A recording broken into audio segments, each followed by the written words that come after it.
Shalom. Oke, baik Bapak Ibu yang dikasih oleh Tuhan, mari kita akan merenungkan firman Tuhan. Saya mengajak kita untuk membuka satu bagian dari Alkitab kita di Lukas pasal yang ke-6 ayat 43 sampai 45. Lukas pasal 6 ayat 43 sampai ayat 45. Baik, silakan Bapak Ibu Saudara perhatikan Alkitabnya masing-masing. Saya akan bacakan untuk kita. Ayat ini sudah sering kita dengar ya, tapi kita akan renungkan bersama.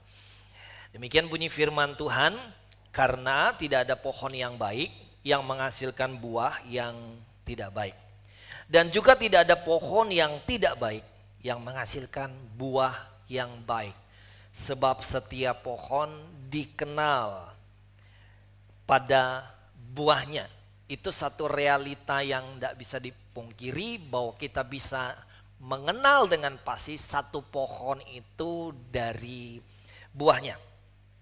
Karena dari semak duri orang tidak memetik buah ara, dan dari duri-duri tidak memetik buah anggur. Orang yang baik mengeluarkan barang yang baik dari perbendaharaan hatinya yang baik. Saya ulangi. Orang yang baik mengeluarkan barang yang baik dari perbendaharaan hatinya yang baik. Dan orang yang jahat mengeluarkan barang yang jahat dari perbuatannya. Kemudian tidak bisa dikatakan bahwa itu cuma omongannya, itu hanya sikapnya, padahal orangnya baik. Itu udah dipatahkan ya Bapak Ibu Saudara. Jadi firman Tuhan itu menjelaskan bagi kita bahwa ketika seseorang itu bereaksi melalui perkataan, melalui perilaku dalam kehidupannya, dia itu sedang mengeluarkan apa yang ada di dalam diri dia. Jadi ketika yang keluar itulah yang sebenarnya isi dari hati atau dari orang tersebut. Hari ini kita yang menghasilkan buah yang tidak baik. Ini sama dengan di Matius ya Bapak Ibu Saudara, ayat ini tidak ada pohon yang baik yang menghasilkan buah yang baik. Bapak Ibu tahu apa ini? Ini minuman yang sangat terkenal ya Bapak Ibu. Ditemukan oleh seorang apoteker. Kira-kira tahun 1880-an. Jadi sudah 100 tahun lebih minuman ini ada gitu. Semakin tua, saya enggak tua sih. Semakin berumur, saya sudah jarang minum ginian gini. Ini jadi pengeroposan tulang lah katanya, sebagainya. Bahkan orang cuci toilet di rumahnya ya pakai ini. Betapa luar biasanya ya minuman yang diciptakan memang pertama kali untuk pengobatan. Ini Bapak Ibu Saudara dikemas dengan cara yang luar biasa. Minuman yang seperti ini pendahulunya itu ada, tapi sekarang kalah dengan kalau orang bilang minuman bersoda pasti konotasinya dengan minuman ini ya Bapak Ibu Saudara. Sehingga minuman ini betul-betul menjadi brand yang, menjadi merek yang dikenal oleh orang. Siapa sih yang nggak tahu dengan minuman ini gitu. Orang pasti tahu. Sehingga ini dirancang dengan sebaik-baiknya, kemasan ini dibuat dengan sebaik-baiknya, diperhitungkan. Tidak mudah juga untuk menggeletek ini ya catnya. Jadi semuanya dirancang dengan sebaik-baiknya. Demikian juga sebenarnya waktu Allah menciptakan kita. Dia ciptakan kita itu dengan sebaik-baiknya. Dia memperhitungkan semua kehidupan kita itu dengan sebaik-baiknya. Dari ujung rambut kita sampai ujung kaki kita itu Allah ciptakan semuanya itu sempurna. Jadi luar biasa. 2 minggu lalu saya cerita tentang bagaimana jantung kita itu memompa 5 liter per menit. Jadi 5 liter jantung kita dipompa. Nah, dosa jantung kita ngomong kuku aja. Coba Bapak Ibu lihat kuku.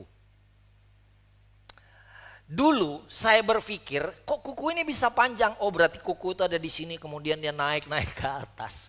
Dulu. Gitu. Ada yang bisa jelaskan kenapa kuku kita bisa panjang? Ada? Kenapa kuku itu bisa panjang? Gitu. Padahal nggak ada tuh di sini itu kuku ini, nggak ada kuku di sini. Tapi lama-lama bisa panjang. Hebat ya, Tuhan kita itu ciptakan kita itu betul-betul sempurna Bapak Ibu Saudara. Apalagi waktu 2 minggu lalu kita belajar bahwa kita diciptakan dengan jati diri yang luar biasa. Apa jati diri kita? Segambar dan serupa dengan Allah. Saya udah jelaskan itu ya, yang belum dengar mungkin bisa nonton YouTube gereja. Kita diciptakan segambar dan serupa dengan Allah. Itu jati diri kita, maka Allah sedang menolong kita, memberikan sesuatu kepastian kepada kita sebagai pohon yang baik. Nah, kita bilang pohon yang baik harusnya mengeluarkan buah yang baik. Minuman ini diciptakan kemasannya dengan luar biasa. Apa warna minuman ini? Coklat kehitam-hitaman. Betul ya? Bapak Ibu kayak pura-pura enggak minum ini aja. Apa sih warna air cairan Coca-Cola itu? Hitam-hitaman. Mana cahaya? Ini warna apa? Sesuai enggak? Kenapa enggak?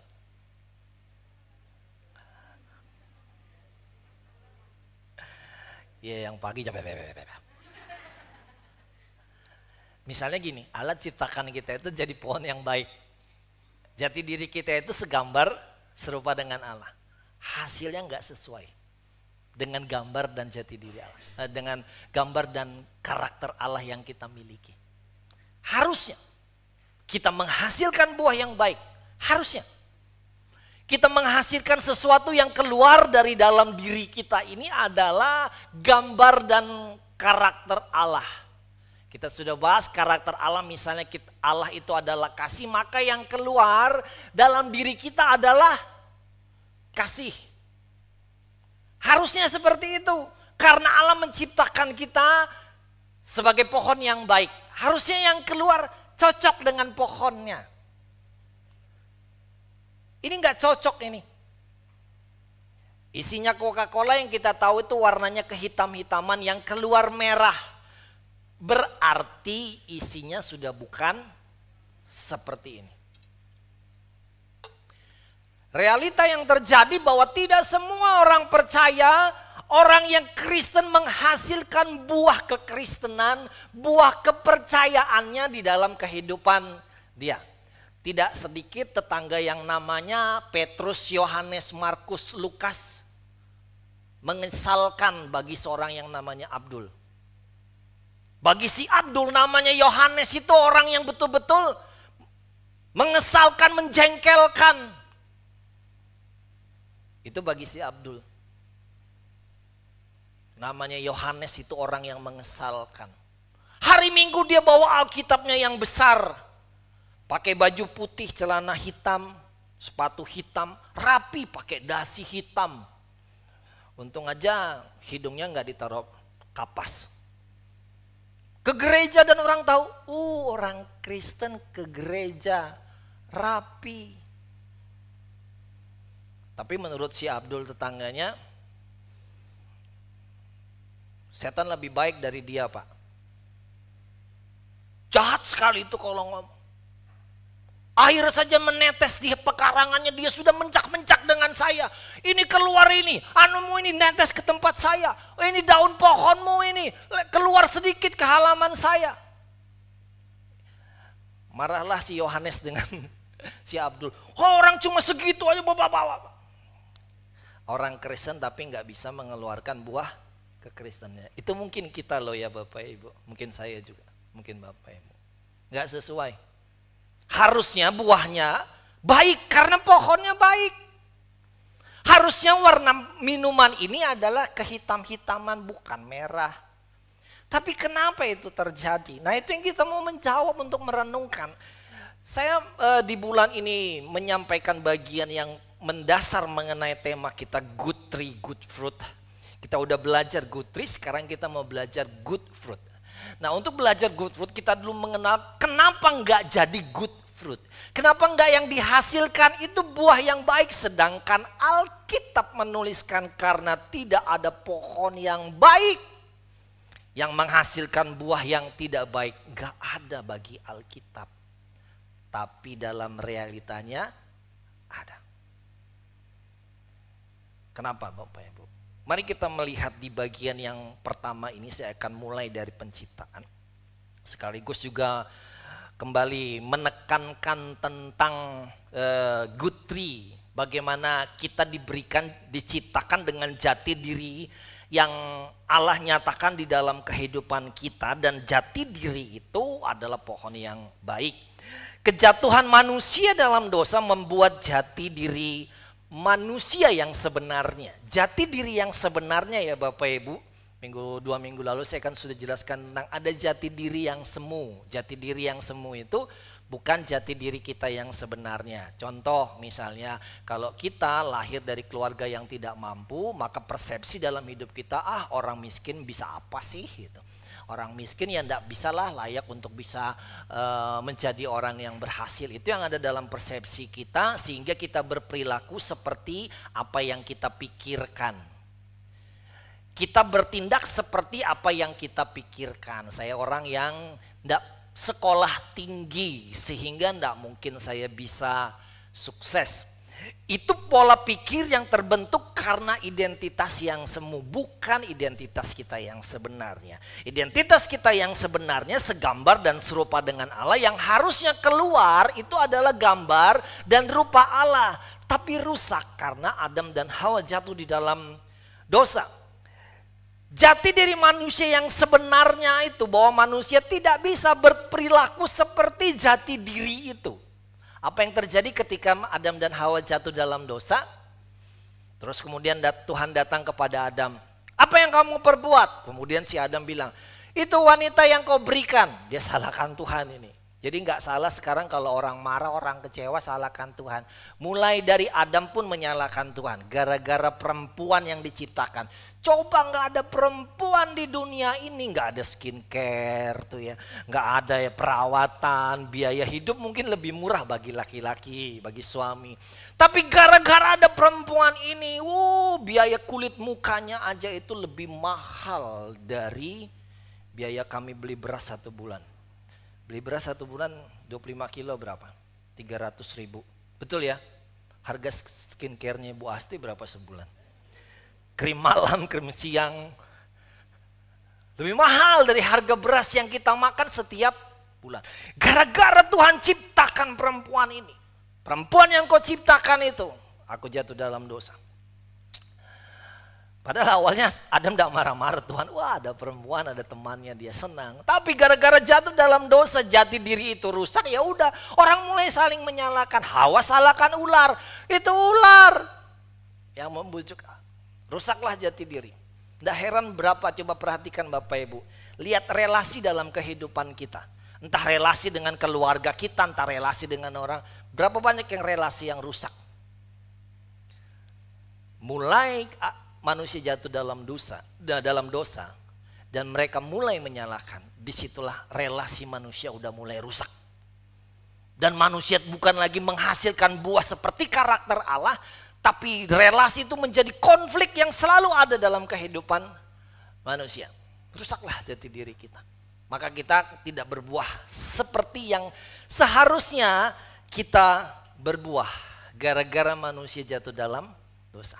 Wah, Bapak Ibu kalau misalnya seperti ini kita nggak bisa bilang begini. Wah kalau gitu saya pasrah aja. Memang itu sudah satu nature yang terjadi dalam kehidupan manusia. Enggak. Kita harus mengembalikan jati diri kita seperti Allah menciptakan kehidupan kita, dan itu butuh untuk kita berjuang dengan sungguh-sungguh. Itu jawaban yang pertama. Kenapa Coca-Cola ini isi airnya merah, bukan hitam? Kenapa orang Kristen tidak menghasilkan buah-buah seperti pertobatan dalam kehidupan dia? Yang pertama karena jati diri kita udah dirusak oleh dosa. Jadi dosa itu merusak ya Bapak Ibu. Semakin kita menuruti dosa, hidup di dalam dosa, bolak-balik jatuh di dalam dosa, percaya aja bahwa itu akan merusak. Sifat dasar dari dosa adalah merusak. Maka ketika kita dekat-dekat dengan itu, maka itu akan merusak kehidupan kita. Itu yang pertama. Yang kedua, nah sebelum yang kedua ini saya sampaikan, saya ingin kita memahami dulu, mulai beranjak dari sini, tentang fenomena gunung es. Ini gunung es.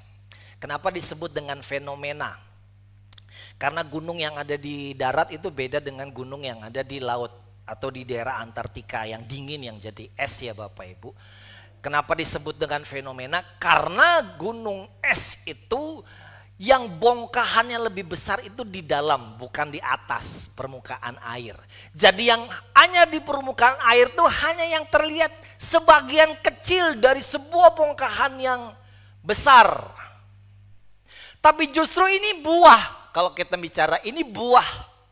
Buahnya itu terlihat, oh kenapa? Karena ada bongkahan yang besar yang ada di bawahnya itu.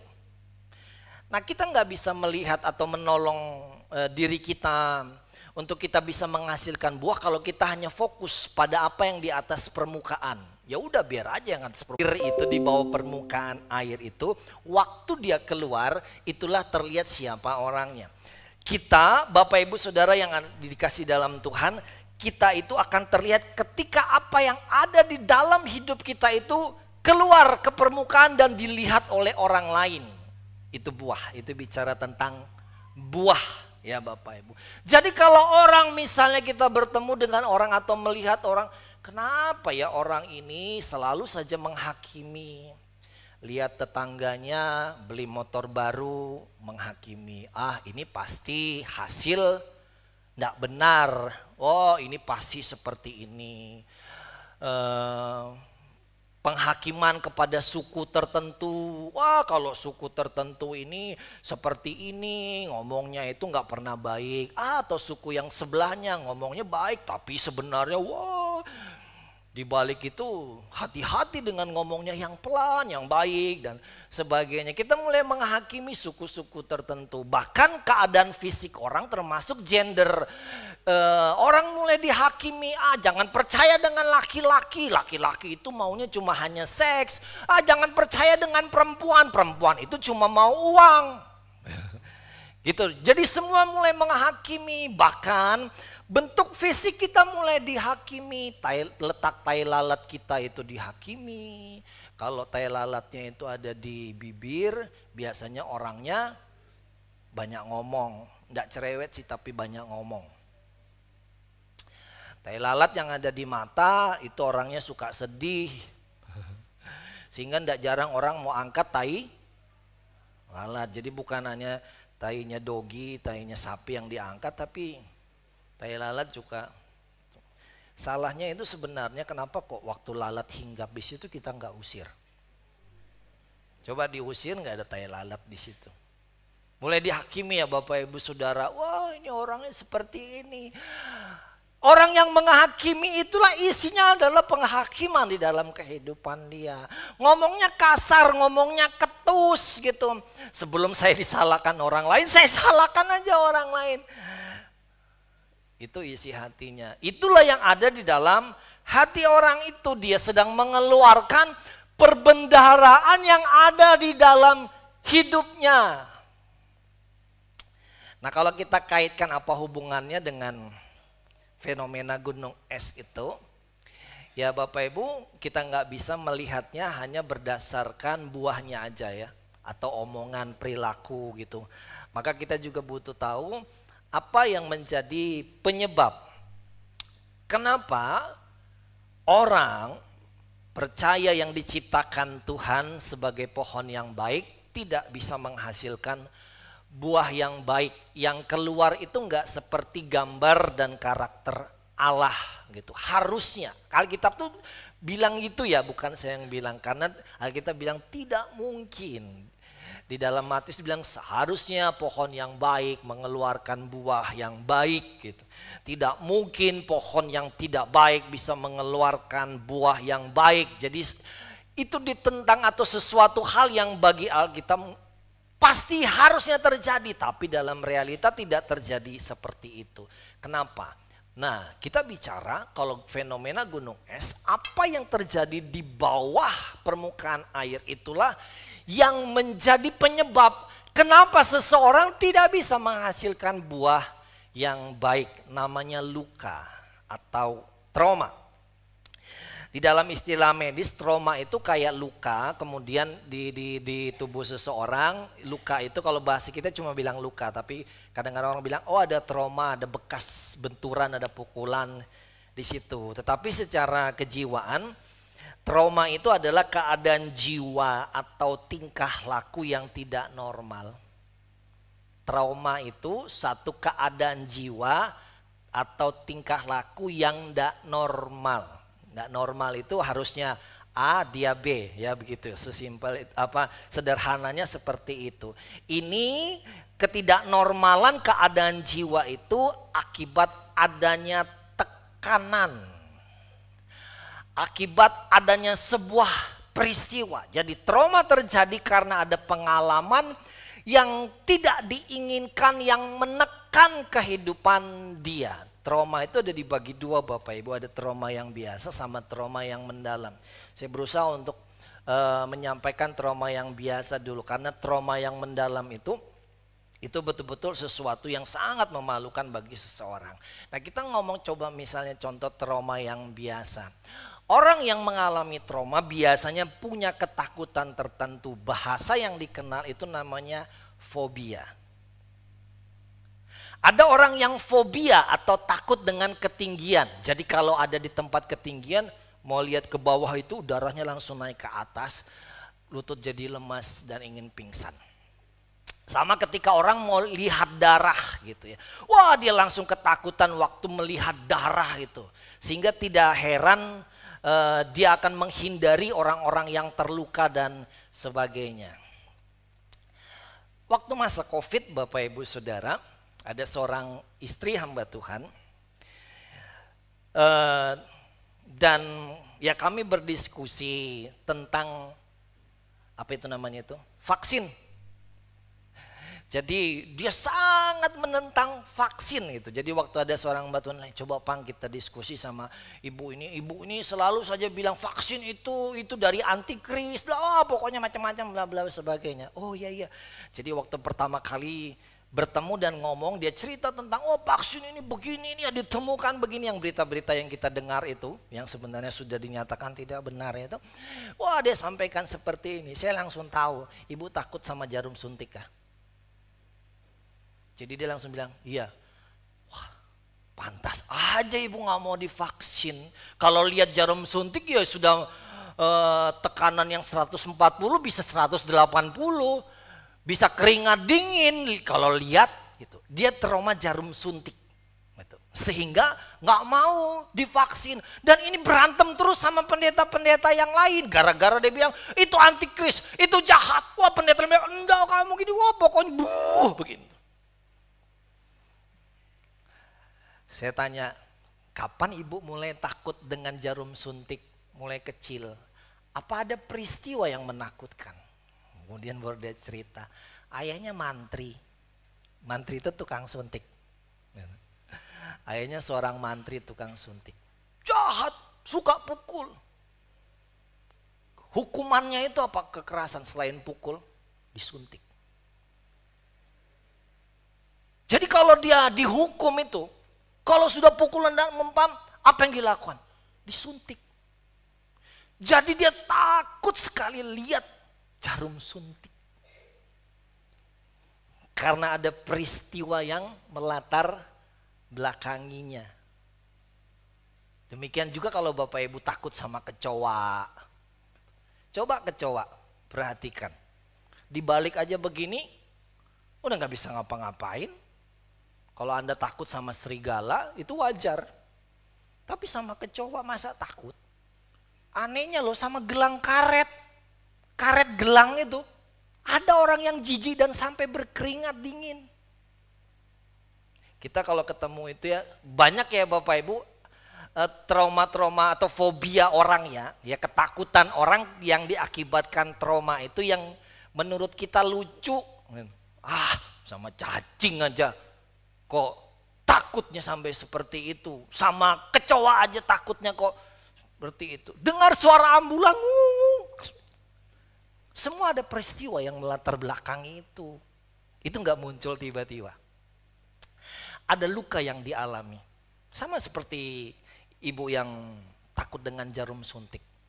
Sakit apapun dia tidak akan pernah pergi ke dokter. Jadi kalau orang tidak pernah pergi ke dokter, itu biasanya traumanya jarum suntik. Biasanya ya, biasanya gitu. Coba aja tanya, silakan cek tanya. Kenapa takut Kak? Ada yang mungkin takut. Pernah juga ada seorang yang takut ke dokter itu kalau lihat orang pakai baju putih-putih. Kayak dokter pakai baju putih gitu. Memang bagi kita lucu, tapi ya seperti itu keadaannya. Bahwa luka yang dia dialami dengan reaksi ketakutan tertentu, dengan barang tertentu, dengan benda tertentu. Bayangkan cuma dengan sarung tangan itu aja orang bisa keringat dingin. Lihat sarung tangan yang ada jari-jarinya itu loh Bapak Ibu Saudara. Ini kami perlayanan ke Mataram, ada seorang ibu yang takut dengan lihat sarung tangan gitu. Kenapa? Karena peristiwa dia mau diperkosa oleh seorang laki-laki dan laki-laki itu pakai sarung tangan putih yang biasa orang pramuka atau yang orang duduk begini. Dia takut lihat sarung tangan itu dan mengingat peristiwa itu.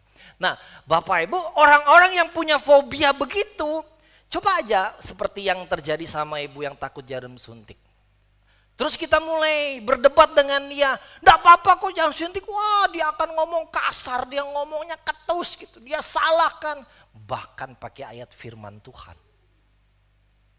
Itu buah yang terlihat, yang keluar dari perbendaharaan hatinya karena ada luka. Orang bisa menjadi orang kepahitan, bisa menjadi orang yang menghakimi. Nah saya melihatkan gambar ini ya Bapak Ibu. Jadi yang di bawah itu, yang paling besar di bawah permukaan air, ada trauma dan satunya sebenarnya ada konsekuensi dari pola dosa. Nanti kita kalau sempat belajar yang satu ini. Tapi yang trauma ini akhirnya menimbulkan apa? Ada penghakiman orang, kepahitan, orang tidak mau mengampuni. Bahkan saking parahnya itu, saking sakit hatinya, saking kepahitan dengan orang itu, nama orang yang sama dengan nama orang yang menyakiti aja dia tidak suka sama orang itu. Padahal cuma namanya sama, orangnya beda. Misalnya namanya Agus, misalnya ini ya, dia sakit hati sama si Agus. Ada nanti orang lain nama Agus, dia tidak suka juga sama nama Agus ini. Sama seperti teman saya, dia kalau lihat perempuan yang bibir atasnya itu begini. Jadi kan biasanya orang tidak terlalu kelihatan, tapi kalau sampai kelihatan, makanya jangan terlalu digambar-gambar begini ya Bapak Ibu. Itu nanti kalau dilihat teman saya, dia takut gitu. Dia tidak suka sama perempuan gitu. Ibunya dan kakak-kakak perempuannya semua bibirnya gitu dan cerewet semua, pemarahan semua. Dia pokoknya betul-betul menjadi anak paling bontot, laki-laki sendiri yang selalu dimarahin, selalu dianiaya sama ibu dan kakak-kakak perempuan yang bibirnya seperti itu. Sehingga kalau dia ketemu dengan perempuan lain dan sudah lihat bibir perempuan itu seperti itu, dia ngomongnya kasar. Dia nggak bisa ngomong baik sama perempuan yang seperti itu. Kan aneh kita bilang, kenapa kok orang ini ngomongnya kasar, orangnya nyelekit. Nah makanya kalau kita ketemu dengan seseorang yang ngomongnya kasar gitu ya Bapak Ibu. Oh ngomongnya kok, ngomong satu kata aja sakitnya 5. Kita kan sering ketemu sama orang-orang seperti itu gitu. Ya pasti ada sesuatu lah yang terjadi sama orang itu. Kenapa bisa dia berperilaku seperti itu? Kenapa buahnya kita bisa rasakan seperti itu? Nah kalau kita lihat diri kita Bapak Ibu, kalau kita memahami bagian ini, terus kemudian kita berpikir, saya ini punya emosi yang tidak terkendali, emosi yang tidak sehat. Saya kalau marah itu bisa meledak dan sebagainya. Coba datang ke psikiater. Bapak Ibu, salah satu terapinya itu, sebelum marah, sebelum ngomong atau keluar emosi marah, kita disuruh tahan 5-10 detik. Ada juga orang yang harus minum gitu ya. Itu terapi-terapi untuk orang yang mungkin emosinya itu sering marah. Tapi itu bisa mengobati sampai di mana sih? Orang yang diobati cuma ujungnya ini, yang ini nggak diobatin, ya sama aja bohong. Mungkin dia bisa menjadi orang yang tidak marah, tapi hanya hitungan 1 hari, 2 hari, 1 minggu. Kemudian muncul lagi aslinya karena memang Yang diobati itu cuma ujungnya aja, di bawahnya nggak diobati. Siapa tahu dia orang yang memang butuh penghargaan, yang tidak terpenuhi penghargaannya. Orang yang selalu dikucilkan oleh keluarganya dan sebagainya. Sehingga ketika ada orang yang mulai berkata tidak mengucilkan dia. Atau mungkin dia adalah orang-orang yang tertolak. Dari kandungan sudah tidak disetujui oleh orang tuanya. Menjadi orang yang mudah untuk marah dan sebagainya. Kalau kita hanya mengobati itu tanpa kita melihat yang di dalam, karena Alkitab bilang itu keluar dari perbendaharaan hatinya yang di dalam. Maka kita hanya mengobati sesuatu yang sesaat. Kalau kita mau menghasilkan buah, supaya perbendaharaan hati kita itu bisa menghasilkan perbendaharaan benda yang baik yang kita keluarkan, maka kita butuh untuk menyembuhkan di bagian terdalam dalam kehidupan kita. Jika mungkin ada luka, mungkin ya, karena saya tidak tahu apa yang terjadi. Bagi kita semua, setiap orang pasti berbeda. Tapi jika ada luka di dalam kehidupan kita, kita bereaksi dengan reaksi-reaksi tertentu dan itu jadi buah. Orang gak suka dengan buah kita, asam buah kita itu. Kamu aja setiap hari Minggu pakai jas bagus di depan, tapi buahmu asam ya. Nah maka kita harus melihat mungkin ada sesuatu yang terjadi di dalam diri kita sehingga buah hidup kita itu asam. Nah Bapak Ibu, sekarang saya ingin menjelaskan konstruksi dari good tree dan good fruit. Pohon yang baik harusnya mengeluarkan buah yang baik. Tapi realitanya pohon yang baik yang Allah ciptakan tidak bisa mengeluarkan buah yang baik. Maka yang terjadi karena dosa merusaknya, karena ada luka di dalam kehidupan kita yang gak sembuh. Kita berpikir bahwa sudahlah, saya akan melupakan waktu saya pernah dilecehkan. Nanti juga 1 tahun, 10 tahun saya akan melupakan itu. Siapa bilang trauma itu bisa dilupakan? Walaupun itu sudah bertahun-tahun kita masih bisa mengingat. Bahkan ketika itu adalah peristiwa yang sangat menyakitkan. Sampai detail waktu, kondisi, keadaan sekitarnya kita bisa ingat dengan baik. Karena itu sangat menyakitkan. Walaupun itu sudah puluhan tahun. Maka kita butuh untuk menyembuhkan. Meminta Tuhan untuk menyembuhkan bagian itu. Supaya perbendaharaan kita baik. Nah ini menolong diri kita. Dan juga menolong waktu kita bersosialisasi, ketemu dengan orang lain. Orang ini kok begini ya ngomongnya, orang ini kok begini ya perilakunya. Ya kita pahami, biasanya pasti kalau lihat fenomena gunung es ini ya besar di dalamnya ini. Ya kita pahami aja. Tapi kalau itu adalah diri kita, maka kita harus sembuhkan. Kita harus pulihkan supaya kita tidak menghasilkan buah yang tidak baik. Kesimpulannya, jati diri yang rusak dan hati yang terluka akan menghasilkan buah yang tidak baik. Pemulihan atau kesembuhan atas jati diri serta kesembuhan atas luka, trauma, hati yang terluka itu akan menolong kita untuk bisa menghasilkan buah yang baik. Mari kita mulai merenungkan ya Bapak Ibu, tema ini sekali lagi bukan masalah buah-buahan. Tetapi memperhatikan kehidupan kita yang terdalam. Apa yang ada di perbendaharaan hati kita yang terdalam. Itulah yang akan keluar. Yang akan kita hasilkan yang disebut dengan buah. Kalau baik, baik. Kalau jahat, maka buahnya akan tidak baik. Mari tunduk kepala kita berdoa.